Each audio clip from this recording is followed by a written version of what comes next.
My foot's killing me! This is the hardest thing about doing this trail, is that you're just constantly walking away from so much beauty.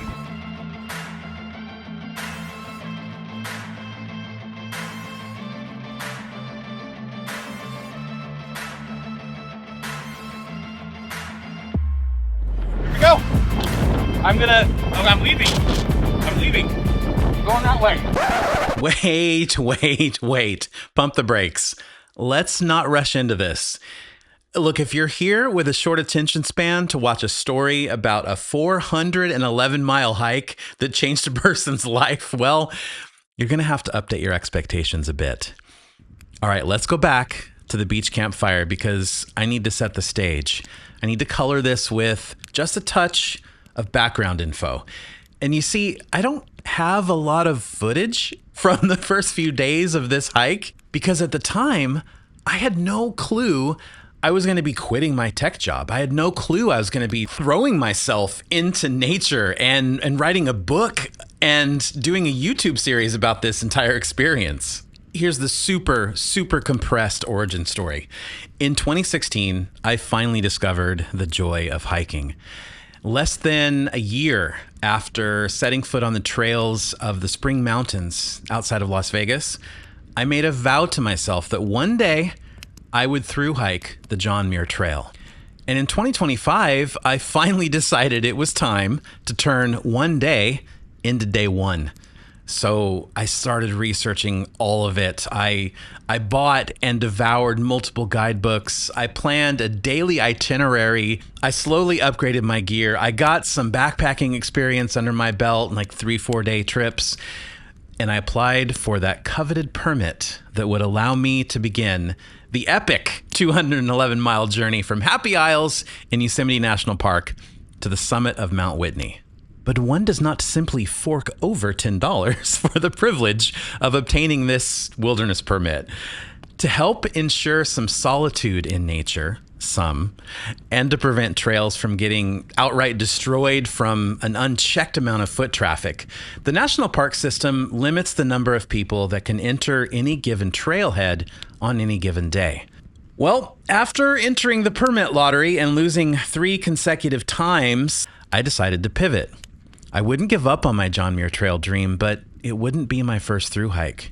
Instead, I chose the Oregon Coast Trail. The OCT is about 411 miles, and more than 50% of it happens on the beach. So, as a self-proclaimed thalassophile, just the idea of a long-distance walk on the beach is a dream. The biggest uninterrupted stretch of beach I've ever hiked is from Morro Rock in Morro Bay, California, to North Cayucas, California. It's about 6 miles. That the Oregon Coast Trail exists at all is thanks to something called the Oregon Beach Bill. That was a law passed in 1967 that reclaimed all Oregon beaches as state-owned land. As a result, the public has free and uninterrupted use of the beaches along the entire coastline. As a Californian, I'm used to small stretches of beach being consistently interrupted by gates and fences and privately owned land, so that single detail held massive appeal for me. Plus, no permits were required, no camping reservations were needed, and I wouldn't have to meticulously plan how to resupply my food because apparently I was going to pass a small coastal town almost every single day. So as things started to come together, the plan was for me and my best friend to spend 2 days driving from Sacramento all the way up to the northern terminus of the Oregon Coast Trail inside of Fort Stevens State Park. And along the way, I was hoping to get a brief glimpse of some of the terrain I'd be hiking and scout out some of the rare but necessary road walking that I'd have to do during sections of the trail which aren't fully connected yet. Now, this was a little mini adventure unto itself because I finally got to see Northern California, proper Northern California. As the drive progressed, the population of pines and lush redwoods grew denser. The rolling foothills were covered in green grass and wildflowers. Lakes and rivers were everywhere. Lace lichen was draping lazily from all the trees, and I swore there were more shades of green fading into the scenery the further north that we drove. Just south of Richardson Grove State Park, we stumbled across a blink and you'll miss it attraction called the Grandfather Tree. Wow. As I walked up to this majestic redwood, my brain had trouble processing what was in front of me. Standing nose to trunk, I felt minuscule next to this 1,800-year-old tree that stretched up 25 stories into the sky. It was an awe-inspiring but sobering reminder that we are just very temporary tourists on this planet. We're so insignificant when stacked against the timeline of living things older than we can fathom that have endured more than we can comprehend. The rest of the road trip was a combination of visual splendor and some creature comforts. There was pre-dawn coffee in a hot tub overlooking the Pacific Ocean at Camp Trinidad, the best fry sauce ever at Arctic Circle, an unforgettable ocean sunset in Lincoln City, and mouth-watering chicken pho and pumpkin curry at M&P Thai Noodle. M&P Thai Noodle, highly recommended. But all of that was overshadowed by an unwelcome voice. My inner critic was being a loud, obnoxious asshole. You're biting off way more than you can chew. You're not prepared. You're out of shape. Your knee won't survive this. You're not disciplined enough to handle this. Why are you even attempting this? Despite some truly uplifting words of encouragement from my friends, the anxiety just kept eating away at my positivity as I tried to sleep. By the time we pulled into the trailhead parking lot, the wind was blowing fiercely, and the rain, which had been forecasted to stop by now, showed no sign of letting up.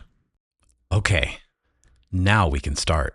See you, California. I lingered for a while at the trailhead, kind of stalling, kind of not sure what I was getting myself into, and finally took some long, confident strides forward.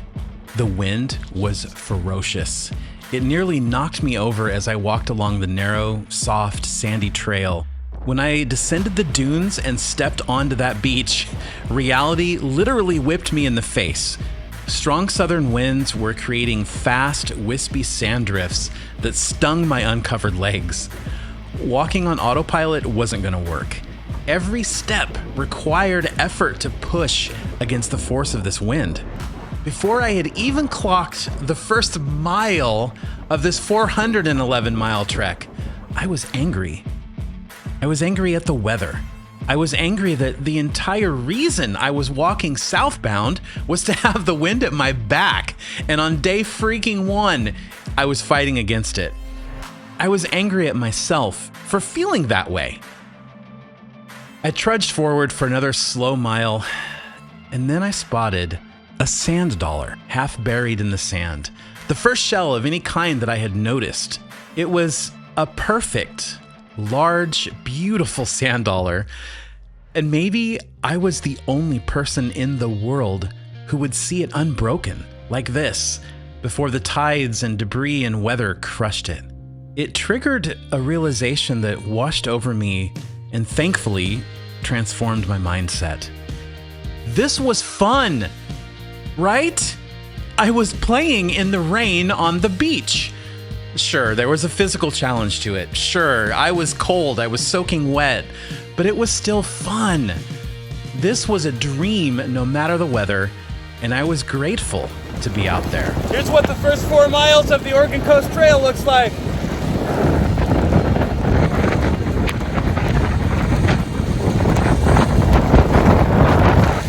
Embrace the rain. So I propelled myself forward, feeling energized by the rain rather than feeling hampered by it. Maybe I wouldn't feel like that on the 3rd or 4th or 9th day of walking in the rain, but in that moment, I chose to embrace it.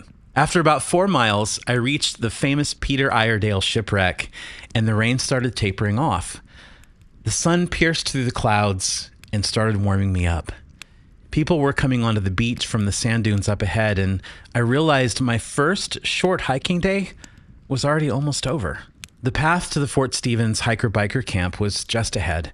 It was a gentle, winding concrete path that led to the various camping loops. And it felt strange to end my first day of hiking along the Oregon Coast Trail in the same state park that I'd started in only a few hours earlier. But the logistics of camping, especially during the first 100 miles or so of this trek, made this early stop kind of a necessity. Not that I was complaining about the opportunity to dry off, chow down on some food, and get some sleep. There was no rain in tomorrow's forecast, which was a very comforting thought as I drifted off to what I hoped would be some wonderful, blissful sleep.